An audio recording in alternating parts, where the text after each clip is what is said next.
Morning সবাইকে, শুভ সকাল। তো নতুন আরেকটি ব্লগ নিয়ে আপনাদের মাঝে চলে আসলাম। আজকে জুমাবার, আমার অফ ডে। তো আজকে আমি সারাদিন কি করি সেটাই আমি আপনাদেরকে আজকে দেখাবো। সকালবেলা ঘুম থেকে উঠে আমার সর্বপ্রথম যে কাজগুলো থাকে, আমার পাখির রুমে চলে আসি। আমার প্রত্যেকটা পাখিকে দেখি সুস্থ সবল আছে কিনা বা কোনো সমস্যা আছে কিনা। আমার পাখির ভিতরে সবচেয়ে সেরা পাখি হলো এই বেঙ্গলি ফ্রিন্সটা, কারণ সুন্দর শীষ দেয়, আমার কাছে খুবই ভালো লাগে। আর এটা আমার বাজরিকার বাচ্চা ছিল, একে এক্সট্রা রাখছি কারণ সে একটু অসুস্থ। সকালে যে কাজগুলো থাকে সব পাখিগুলোকে দেখে এখন পাখির ট্রে গুলো সাফ করব এবং কি খাবারগুলো সাফ করে দেব, সবকিছুই পরিষ্কার করে দেব। এবং আমার সবচেয়ে বেশি আজ খুশি লাগতেছে কারণ আমার কোকাটেল পাখিটি ডিম দিয়েছে। বক্সটা দিয়েছি প্রায় হলো 4 দিন হয়েছে, 4 দিনের ভিতরেই আমার কোকাটেল পাখি ডিম দিয়ে দিছে। তো খুবই ভালো লাগতেছে, আলহামদুলিল্লাহ। পাখিগুলো সুস্থ সবল আছে, কারণ পাখিগুলো সুস্থ সবল কিভাবে বুঝবেন? যখন দেখবেন পাখিগুলো খুবই অ্যাক্টিভ এবং কি নড়াচড়া করতেছে, তখন বুঝবেন আপনার পাখিগুলো সুস্থ সবল আছে। আমার পাখিগুলো অনেক সুন্দর, মাশাআল্লাহ। তো এইখানে দেখলাম বাজরিকাও বক্সে যাইতেছে, আশা করি ডিম দিবে। পাখির পুরো রুমগুলো একদমই নোংরা হয়ে আছে, প্রায় 1 সপ্তাহ যাবত পরিষ্কার করা হয় না, কারণ আমি প্রতিদিন পরিষ্কার করার সময় পাই না, সপ্তাহে একবার পরিষ্কার করার সময় পাই। তার জন্য প্রত্যেক সপ্তাহে একবার করে পরিষ্কার করে দিই। পাখির পানি খাওয়ার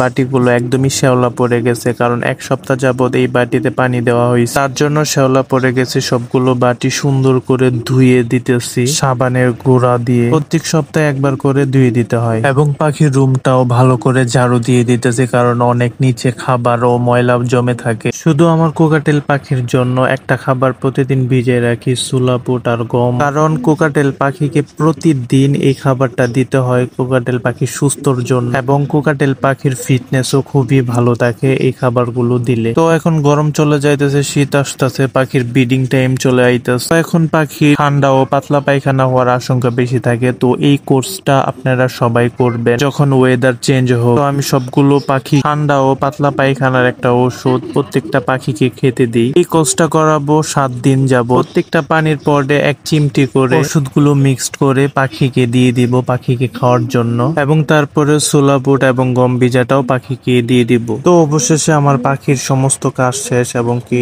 ওষুধ তারপরে খাবার টাবার যা আছে সবগুলো দিয়ে এবং পরিষ্কার করে সব কাজ কমপ্লিট করে ফেলেছি। এখন সকালের খাবার আমি খাবো।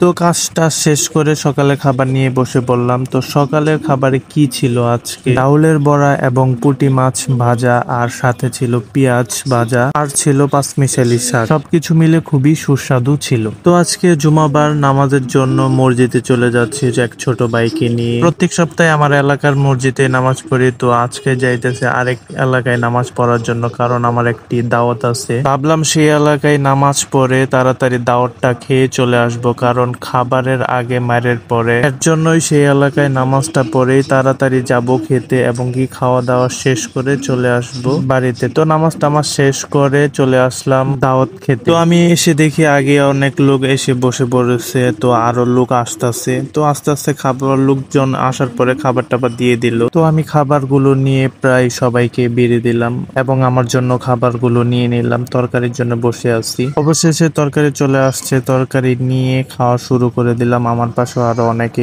ছিল। খাবারটা ছিল দুর্দান্ত, খুবই মজার ছিল। যাই হোক, আজকের ব্লগটা এই পর্যন্তই। তো এখন পর্যন্ত আমার পেজটি যারা যারা ফলো দেন, ফলো দিয়ে রাখবেন এবং আমার চ্যানেলটি সাবস্ক্রাইব করে রাখবেন। সবাইকে ধন্যবাদ। আসসালামু আলাইকুম।